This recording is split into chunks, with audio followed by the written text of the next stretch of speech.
A cidade do Rio de Janeiro e o Brasil inteiro acompanham apreensivos os desdobramentos do decreto de intervenção na segurança pública carioca.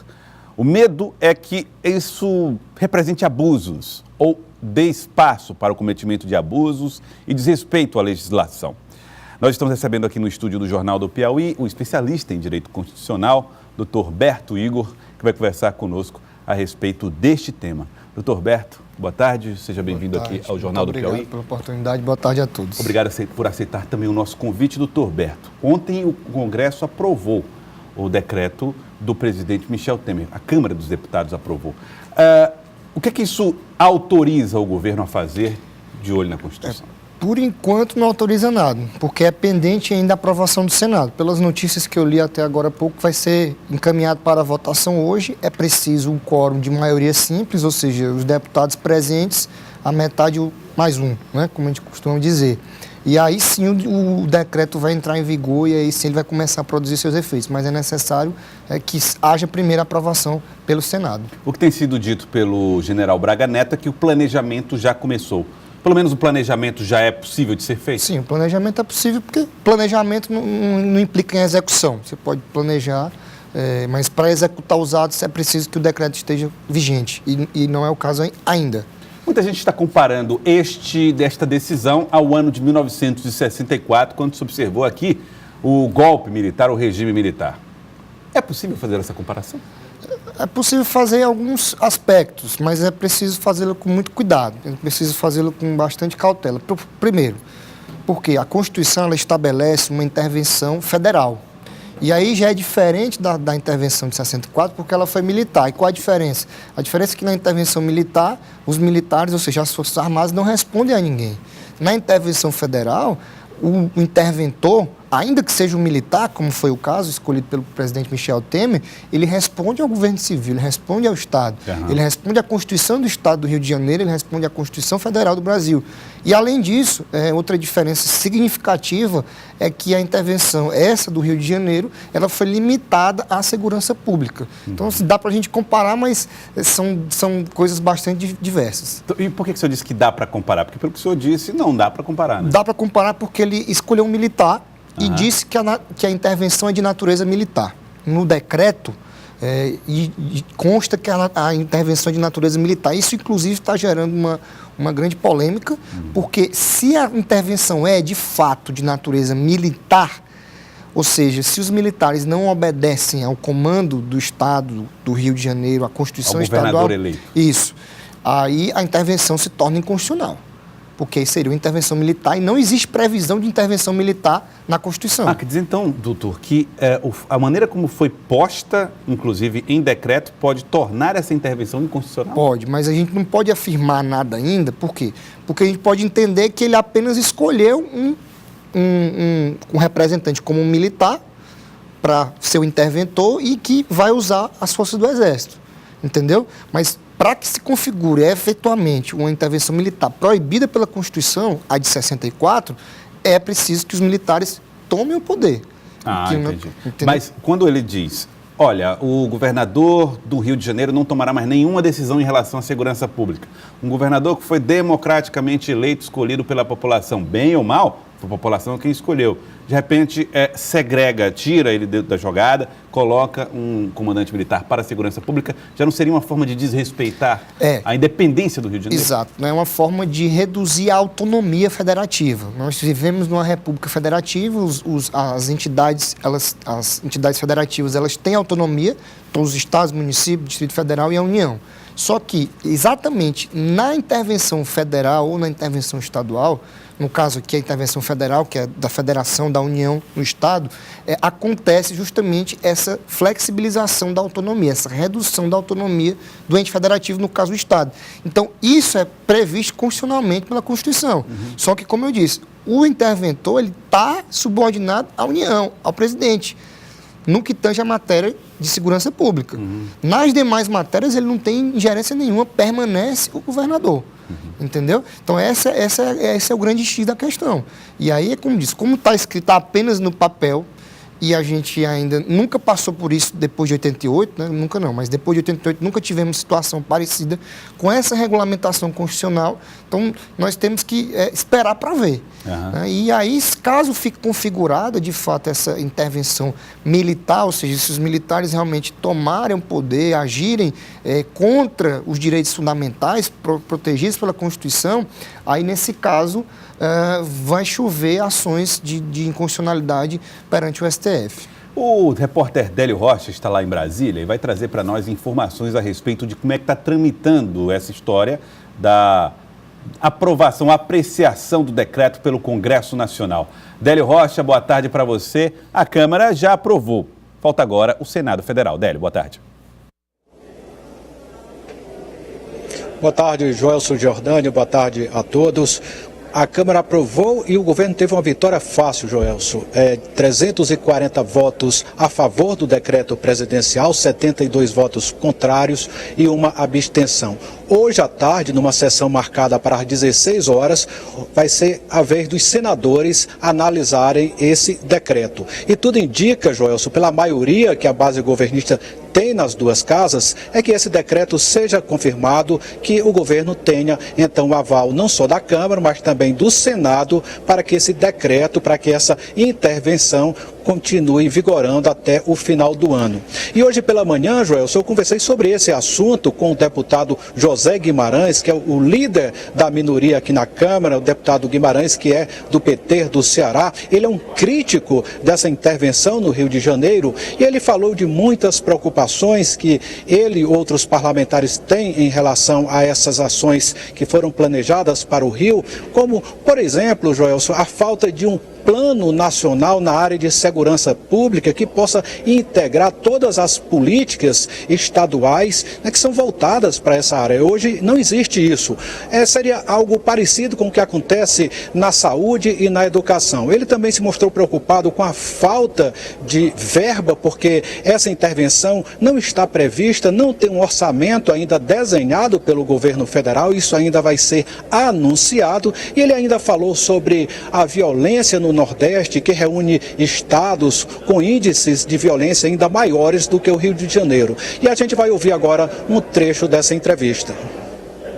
Eu defendo já que ela foi aprovada e nós fizemos todos os questionamentos necessários do ponto de vista desta intervenção.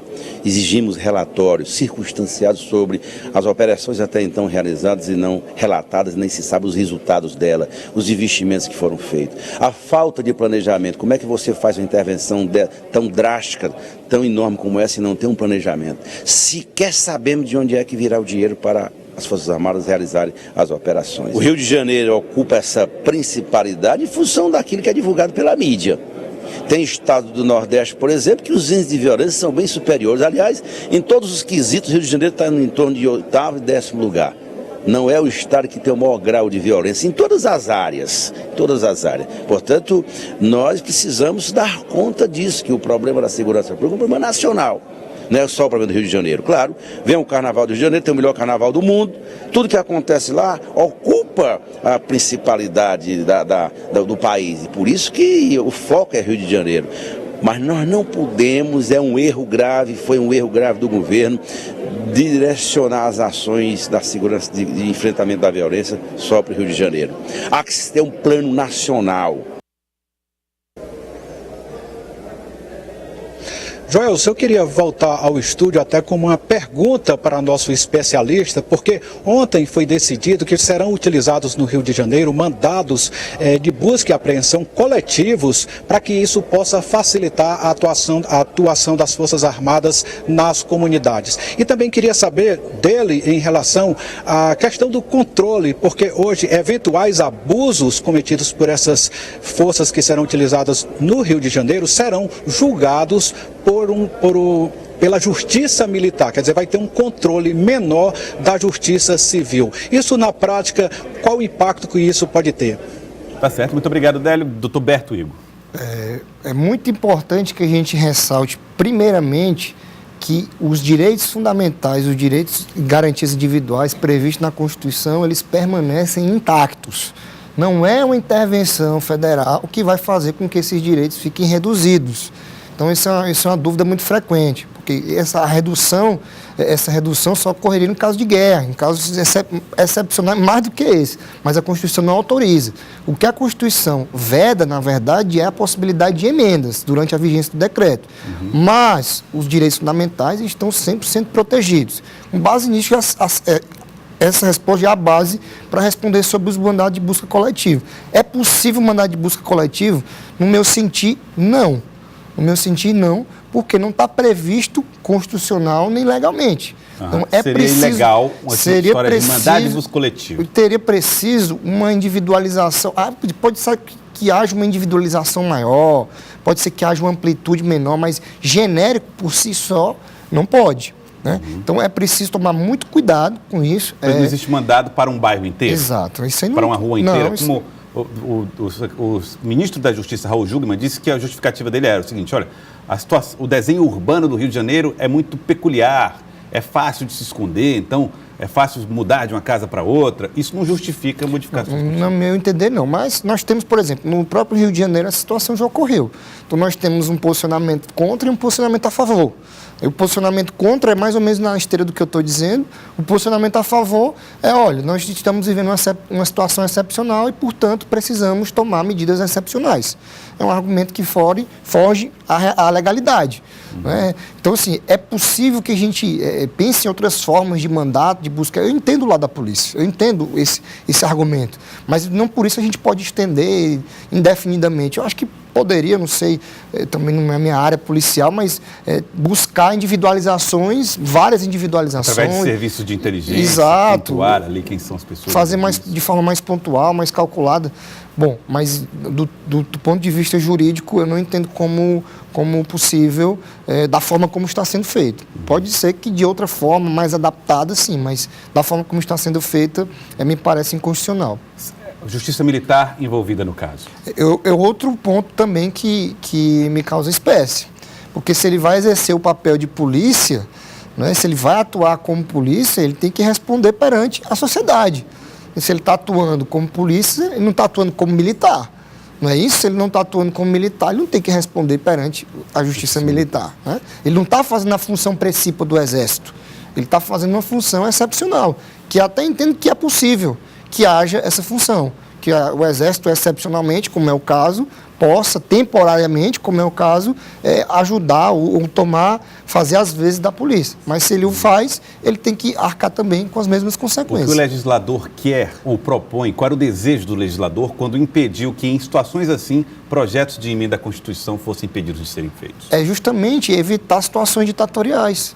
Por quê? Porque você toma decreto de intervenção federal, nomeia o interventor em cada estado, e aí, com essa pressão, com essa força política, você altera a Constituição em favor de si mesmo.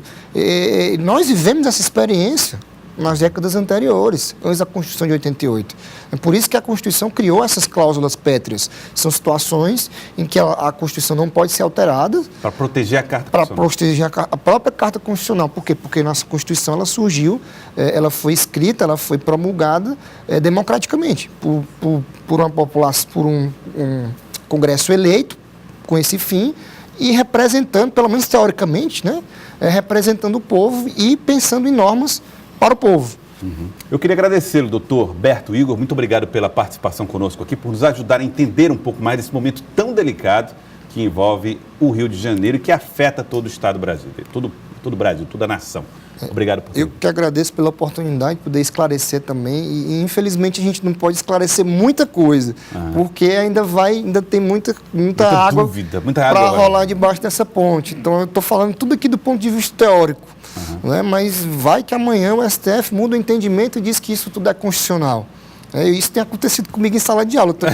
Estou dando aula, eu digo uma coisa, o livro diz isso, no outro dia o STF diz o contrário do aluno. Professor, mas o senhor não disse isso? Eu fico com aquela cara de, poxa, então, que deixar aqui o mesmo recado, né? Que a gente está experimentando na Constituição de 88 a primeira experiência de intervenção. Então, muita coisa ainda tem que ser definida. Tá certo. Doutor Berto, muito obrigado pela participação conosco. Muito obrigado.